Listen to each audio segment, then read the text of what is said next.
नमस्कार दोस्तों, ये मेरा पहला वीडियो है और इसमें जो इन्फॉर्मेशन मैं आप लोगों के साथ शेयर करने जा रहा हूँ, वो आज के डेट में बहुत सारे लोग ये जानना चाहते हैं कि कोरोना आने के बाद माता वैष्णो देवी की यात्रा पे क्या असर हुआ है। तो इसमें मैं आप पूरी जानकारी आपके साथ शेयर करूँगा क्योंकि अभी-अभी मैं 10वीं पूजा के दिन मतलब लास्ट मंडे को मैंने वहाँ पे दर्शन किया, जो कि शायद 28 just a second 26th of October 26th of October 2020 मैंने वहाँ पे दर्शन किया। तो वहाँ पे क्या स्टेप्स हैं, क्या फॉलो करना है, ये मैं आपको बताता हूँ। आप चाहें तो इस चैनल को लाइक और सब्सक्राइब भी कर सकते हैं कि आगे की भी इन्फॉर्मेशन मैं आपके साथ शेयर करता रहूँगा। जैसा कि मैंने अपनी यात्रा की शुरुआत अपने घर से की थी और मेरा जो मीडियम ऑफ ट्रांसपोर्ट था वो बाय एयर था, मैं फ्लाइट से गया था। तो दिल्ली लैंड करने के बाद दिल्ली में तो एज़ सच कोई भी रिस्ट्रिक्शन नहीं है, कहीं कोई प्रॉब्लम नहीं है, ईज़िली ट्रांसफ़र है, कहीं कोई दिक्कत नहीं है। एक बात ध्यान रखने की चीज़ है कि अगर आप दिल्ली से ट्रैवल कर रहे हैं, तो अपने टर्मिनल का ज़रूर ध्यान रखें क्योंकि अभी इंडिगो टर्मिनल 3 पे जा रही है और मोस्ट ऑफ द फ्लाइट्स जो हैं वो सब टर्मिनल 3 से ही ऑपरेट हो रही हैं except Go Air. Go Air जो है वो टर्मिनल 2 पे ही है, लगभग सारी फ्लाइट टर्मिनल 3 पे शिफ्ट हो गई हैं। तो मेरी फ्लाइट इंडिगो थी और फिर दिल्ली से भी इंडिगो थी। तो मुझे ट्रांसफ़र लेने में कहीं कोई दिक्कत नहीं हुई। अभी एयर ट्रैवल में एक बात जो आप ध्यान रखेंगे, मोस्ट ऑफ द एयरलाइन्स की ये पॉलिसी है 1 पैसेंजर 1 बैग। मीन्स अगर आप ट्रैवल कर रहे हैं तो आपके साथ एक ही चेक इन बैग होना चाहिए। अगर एक से ज़्यादा चेक इन बैग है तो उस केस में आपको ₹750 पे करना पड़ जाएगा। तो इस बात का ख़्याल रखें कि एक पैसेंजर एक बैग, डज़न्ट मैटर वो 15 केजी का है, उससे कोई फ़र्क नहीं पड़ता, लेकिन एक ही पीस होना चाहिए। तो दिल्ली ट्रांसफ़र में मुझे कहीं कोई समस्या नहीं हुई, जैसे नॉर्मल यूजुअली डे में होता है वैसे ही सब कुछ था, बस थोड़ा प्रिकॉशन है, sanitization is there, mask is there, वो तो ख़ैर हर जगह पे है। उसके बाद मेरी जम्मू की फ्लाइट थी, तो मुझे ऐसा लगा था कि शायद जम्मू की फ्लाइट खाली होगी क्योंकि कोरोना के कारण मेबी वहाँ पे लोग अभी कम जा रहे होंगे। लेकिन मैं आश्चर्यचकित था कि पूरी की पूरी फ्लाइट भरी हुई थी, एक भी सीट खाली नहीं थी। पूरी फ्लाइट भरी हुई थी और जब जम्मू में लैंड हुए तो नॉर्मल सिस्टम, लेकिन जब आप बाहर आने लगे तो आपका जहाँ पे बैगेज बेल्ट है, बैगेज बेल्ट के सामने ही 6 काउंटर हैं कोविड चेक के। इसमें से 1 काउंटर जो है वो डेडिकेटेडली फीमेल के लिए है और बाकी 5 जो है वो आप किसी पे भी खड़े होकर टेस्ट करा सकते हैं। डज़न्ट मैटर आप लाइन में आगे लगे या पीछे, सबका रिजल्ट एक ही साथ आता है, तो इसलिए पैनिक होने की कोई ज़रूरत नहीं है कि मैं जल्दी जाऊँगा तो मेरा रिजल्ट जल्दी आ जाएगा, ऐसा कुछ नहीं होने जा रहा। आप लाइन में लगिए, सबका रिजल्ट एक साथ आता है। वहाँ पे वो लोग आपका नाम, फादर्स नेम और मोबाइल नंबर लेंगे।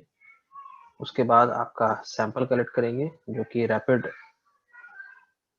कोरोना टेस्ट है। नाक से आपका सैंपल लिया जाएगा, स्वैब टेस्ट है, ये नाक से आपका लिया जाएगा। लेने के बाद वो आपके हाथ में एक स्टैंप लगा देंगे, सैंपल कलेक्टेड। उसके बाद आप एयरपोर्ट से बाहर चले जाइए, बाहर आपके बैठने की जगह है, आप वहाँ इंतज़ार कीजिए बैठ के। उनमें से जो लोग पॉज़िटिव आते हैं, जैसे मेरे केस में ही मेरे फ्लाइट में 2 लोग पॉज़िटिव थे। आई डोंट नो मेरी फ्लाइट में थे या किसी और फ्लाइट में थी क्योंकि उस समय 2-3 फ्लाइटें एक साथ लैंड हुई थी। तो जो लोग पॉज़िटिव थे उनको गवर्नमेंट फैसिलिटी में वहीं से ट्रांसफ़र कर दिया जाता है, आप कहीं नहीं जा सकते। 14 दिन आप गवर्नमेंट फैसिलिटी में रहिए, उसके बाद फिर आप अपने घर जाएँगे और अगर आप नेगेटिव हैं तो फिर थोड़ी देर के बाद वो लोग खुद ही बुलाते हैं कि जो लोग कटरा जाना चाहते हैं, वो इधर आ जाएँ। तो हमें कटरा जाना था तो हम उस तरफ गए तो उन्होंने हमें एक फ़ॉर्म दिया। उस फ़ॉर्म में अपनी डिटेल भरिए, नाम, पता, मोबाइल नंबर, एड्रेस एटसेट्रा, वो सब भर के आप उनको दे दीजिए। थोड़ी देर बाद वो फ़ॉर्म आपको स्टैम्प लगा के वो रिटर्न कर देंगे। अगर आपका नाम उन्होंने कॉल नहीं किया, इट मीन्स कि यू आर नेगेटिव। वो उन्हीं का नाम कॉल करते हैं जो लोग पॉज़िटिव हैं। उस फ़ॉर्म को जो वो आपको स्टैम्प लगा के देंगे, वो फ़ॉर्म आप हमेशा अपने साथ रखें, क्योंकि अब ये फॉर्म आपको पूरे जम्मू कश्मीर में, डज़न्ट मैटर आप वैष्णो देवी जा रहे हैं या आगे कश्मीर में कहीं जा रहे हैं, ये फॉर्म आपका हर जगह चेक होगा कि आपका कोविड फॉर्म कहाँ है, कोविड फॉर्म कहाँ है। इवन जब हमने वहाँ से फिर कार लेके जब हम आगे हाईवे से आगे गए, तो हाईवे पे भी चेक पॉइंट है जहाँ पे वो उन्होंने कोविड हमारा रिपोर्ट चेक किया। फिर उसके बाद जब हम लोग कटरा पहुंचे, तो कटरा में मेरा जो स्टे था वो माता वैष्णो देवी श्राइन बोर्ड के निहारिका में था। तो वहाँ भी उन्होंने वो रिपोर्ट चेक किया, उसके बाद उन्होंने मुझे कमरा दिया। तो अभी जो कंडीशन है वहाँ पे मैं ये कह सकता हूँ कि कटरा में मोर देन 50% दुकानें बंद है। पैसेंजर या आप आने वाले भक्तों की स्थिति ऐसी है कि अगर मैं कटरा से भवन तक की बात करूं तो आपके बगल से कितने लोग गुजरे हैं ये आप उंगलियों पे गिन लोगे। बहुत ही कम है, क्योंकि अभी तो फिलहाल माता वैष्णो देवी श्राइन बोर्ड ने 8,000 का फिगर बढ़ा के 10,000 उन्होंने किया है, लेकिन सारा का सारा रजिस्ट्रेशन ऑनलाइन है। आप वहां जाके कुछ नहीं कर सकते, कोई पर्ची का कोई भी काउंटर नहीं खुला हुआ है। आपको जो करना है सब आप ऑनलाइन करके जाइए। उसके बाद आपका जो रश कम नहीं, जरूरत से ज्यादा कम है, एकदम खाली, और लिमिटेड फैसिलिटी अवेलेबल है, क्योंकि जो बाकी सब दुकानें हैं वो लगभग बंद ही हैं। और जो भवन में है वो वहाँ पे खाने पीने के लिए आपका वहाँ पे सागर अपना अवेलेबल है, कहीं कोई दिक्कत नहीं है। रास्ते की क्या स्थिति थी मैं आपको दिखाता हूँ, देखिए इस वीडियो में। ये ये मेरा स्टे था जहाँ मैं रुका हुआ था, और बिल्कुल खाली, कहीं कुछ नहीं।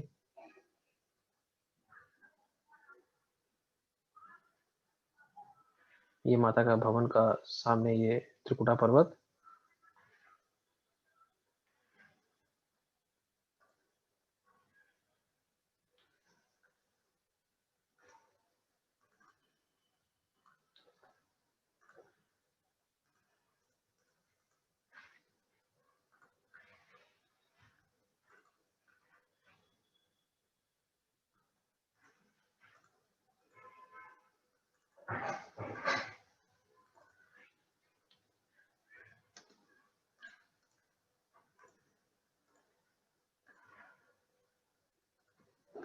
ये रास्ते की हालत थी।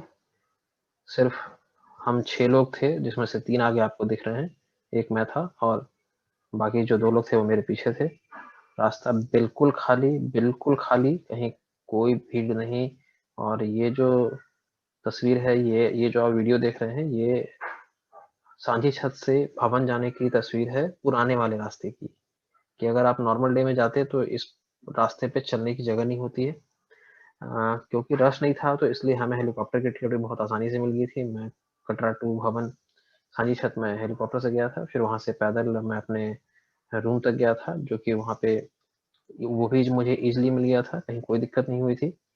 और दर्शन करने की जहां तक बात है तो बिल्कुल ही खाली है, बिल्कुल खाली। कहीं कुछ भी करने, आपको कोई भी एक्स्ट्रा एफर्ट्स करने की जरूरत नहीं है, कोई पैरवी की जरूरत नहीं है। और जो डेकोरेशन है वो तो खैर कहना नहीं है, ऐसा लगेगा कि आप स्वर्ग में आ गए हैं। बहुत ही खूबसूरत डेकोरेशन, ये उसकी कुछ का उसका कुछ पार्ट है। मैं इस वीडियो के आगे मैं वो भी शेयर कर दूंगा, जो आपका कंप्लीट डेकोरेशन का जो वीडियो मैंने बनाया था। तो क्योंकि उस दिन 10वीं पूजा थी जिसे मैंने दर्शन किया था, तो उसके बाद फिर जब मैं वापस आने लगा तो ये डेकोरेशन जो है ये लोग उतार रहे थे। एक बात का ख्याल रखेंगे कि भवन में कुछ भी रुकने की सुविधा नहीं है। अगर आपके पास रूम नहीं है या आपने माता वैष्णो देवी श्राइन बोर्ड में डॉर्मेट्री नहीं कराया है तो आप वहां नहीं रुक सकते। आपके वहां पे कुछ भी, आपको कोई भी कंबल कुछ भी नहीं प्रोवाइड कराया जाएगा। आपको जो भी है आप अपना लेके आए, आप उसी का इस्तेमाल कर सकते हैं जो लेके आए। वहां पे आपको कुछ नहीं मिलेगा। डेकोरेशन जो था वो नो डाउट बहुत ही खूबसूरत था, क्योंकि हमारा स्टे वहां पे था तो हमें रुकने में कहीं कोई दिक्कत नहीं हुई थी। और ये जहाँ मैं रुका हुआ था बिल्कुल उसके सामने माता का भवन था, और बहुत ही खूबसूरत डेकोरेशन, और दर्शन करने में मैं बिल्कुल नॉर्मल पर्ची लेके गया था, और जहाँ से दर्शन शुरू होता है वहाँ से लेकर माता के गुफा तक मेरे आगे कोई नहीं था। और जब मैं गुफा में पहुंचा तो मेरे आगे बहुत 5 या 7 लोग होंगे। तो अब आप इससे अंदाजा लगा सकते हैं कि वहां पे कितनी भीड़ होगी। जो ये कुछ लोग दिख रहे हैं, ये सिर्फ भवन में दिख रहे हैं, रास्ते में तो बिल्कुल कुछ दिखते नहीं थे। वहां पे दर्शन करने के बाद जो आप अगर भैरवनाथ के दर्शन करना चाहते हो ऑब्वियसली, तो जो वहां पे जो आपका रोपवे है वो 9:30 टू 5 o'clock अभी अवेलेबल है। रिटर्न फेयर 100 रुपए का है। आप जाइए, दर्शन करके वापस आ जाइए। एक बार में 40 लोग जाते हैं। बहुत आसानी से अवेलेबल था, कहीं कोई दिक्कत नहीं थी। हमने भैरवनाथ का दर्शन भी कर लिया। वापसी में फिर वहां से हम नीचे आ गए थे नए वाले रास्ते पे ही, और वहां से फिर हमने, क्योंकि मैं ऑटो का भी पूछा, सारी चीजें खाली थी, तो हमने सोचा चलो ये भी सुविधा इस्तेमाल कर लिया जाए। तो हमने ऑटो से पूछा तो उन्होंने बोला कि कहीं कोई दिक्कत नहीं है, आप चाहें तो अभी तुरंत जा सकते हैं, कोई वेटिंग नहीं है, अभी आप तुरंत के तुरंत ट्रैवल कर सकते हैं। तो फिर हमने ऑटो भी यूज़ किया। तो मुझे लगता है 10 या 15 मिनट में हम लोग आगे थे। मैं आपको सांझी छत, ये वीडियो जो मैं अभी आपको दिखा रहा हूँ, ये है आपका, हम जब भैरवनाथ से नीचे माता के भवन तक आ रहे थे तो उस समय का ये वीडियो है।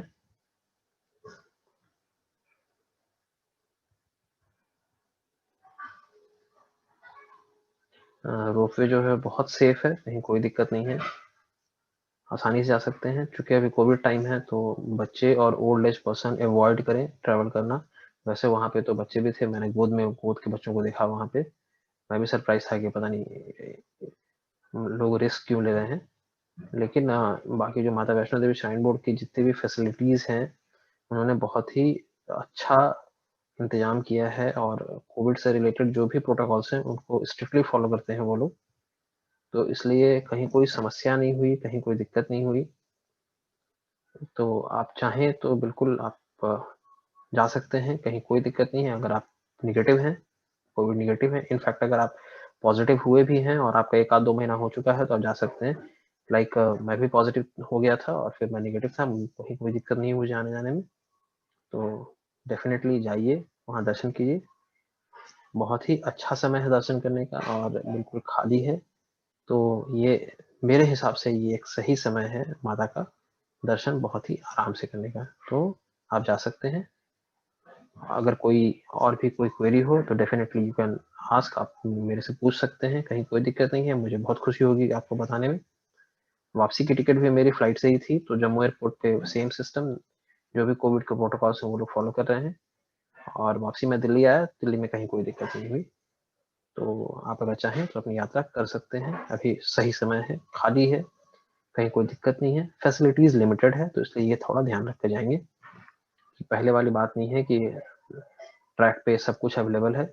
जो नीचे कटरा से भवन तक के ट्रैक में मोर देन 50-60% दुकानें बंद हैं, बहुत ही कम है, और जो है वो सामान पुराना है, आप नहीं ले सकते। और चूंकि इस सिचुएशन में लोग अभी जा नहीं रहे, तो वहाँ के जो बंदर हैं बिल्कुल अटैक मोड में है, जो हाथ में आएगा उसको छीन लेंगे। तो इस बात का ख्याल रखेंगे, बैग अपने साथ लेके जाएं, क्योंकि प्रसाद जो है आप हाथ में तो लेके वापस नहीं आ सकते, बीच में कोई ना कोई बंदा छीन ही लेगा। तो बैग आपके साथ होना चाहिए, आप बैग में डालिए, अपने कंधे में डालिए और आप नीचे चले जाइए, कहीं कोई दिक्कत नहीं होती है। तो बहुत बहुत धन्यवाद। आप कोई भी क्वेश्चन है तो आप मेरे से पूछ सकते हैं। धन्यवाद। जय माता दी।